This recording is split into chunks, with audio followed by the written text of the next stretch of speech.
I think for a lot of people, history starts with their personal lives, that it's talking to a grandparent who has a story to tell, and having that grandparent's story lead you to a wider understanding of what was going on in history. And in Robert's case, I think he loved art, and he became interested in the monuments men. I mean, just follow those threads, pull those threads, because we're all connected in one way or another, and it's really through learning our shared history, our common history, that we understand our shared humanity. Robert is a person with an amazing amount of energy, an amazing amount of passion and dedication and devotion. He's been a very, very successful person, but he's taken that success and he has given back, and he has allowed the light to shine on other people. I mean, that's exactly the kind of person we love to honor with our Records of Achievement Award. A person who cares about history, who's used the records of the National Archives, and who cares so much about the stories of others that he's willing to share them.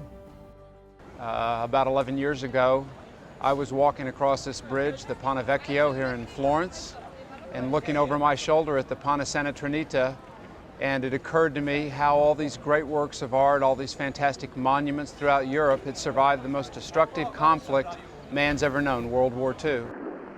All over the world, the walls are tumbling down, for this is the battle for the world. The battle for a world free from what? A world free from the fear of tumbling walls. Prize thief among the high Nazis was Hermann Goering, who looted museums and private collections in all parts of Europe.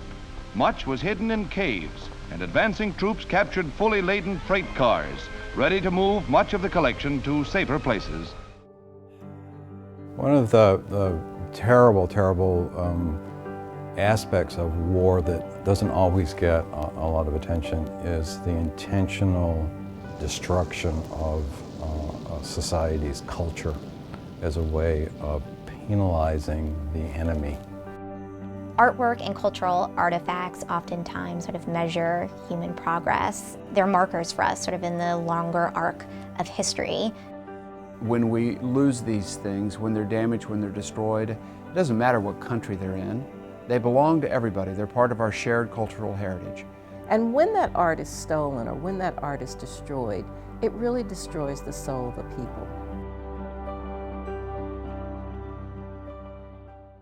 I think what's really extraordinary is after Europeans saw the total destruction of Warsaw, Poland in particular, you had a country like France completely evacuate their major museums. But the Nazis were tracking where everything was going, and oftentimes were able to get these items even if they were removed from the major national museums.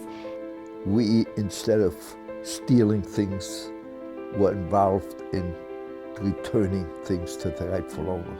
Some things that we should be damn proud of.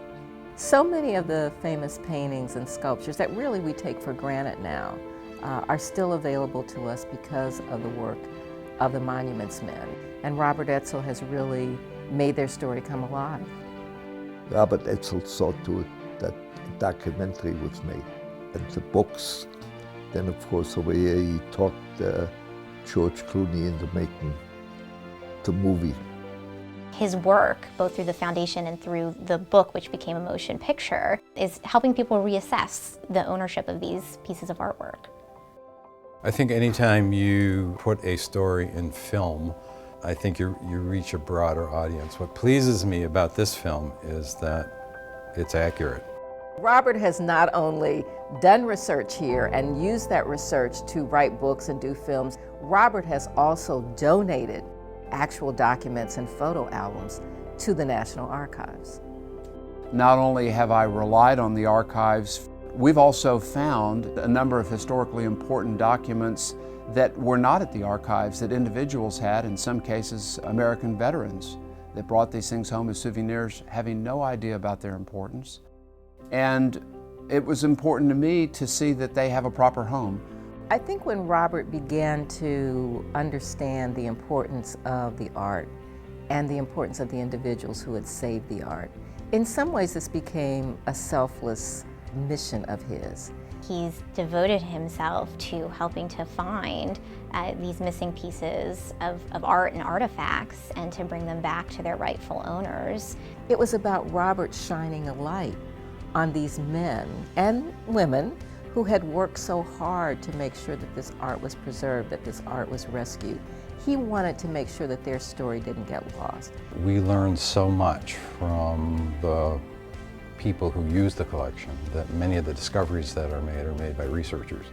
One of the things that I hope is a takeaway from my experience, in particular for younger people, is the enormous treasure chest of information that's at the National Archives. Every time I walk into those big brass doors, I realize that the story of America is here in these walls. And those are stories yet to be told.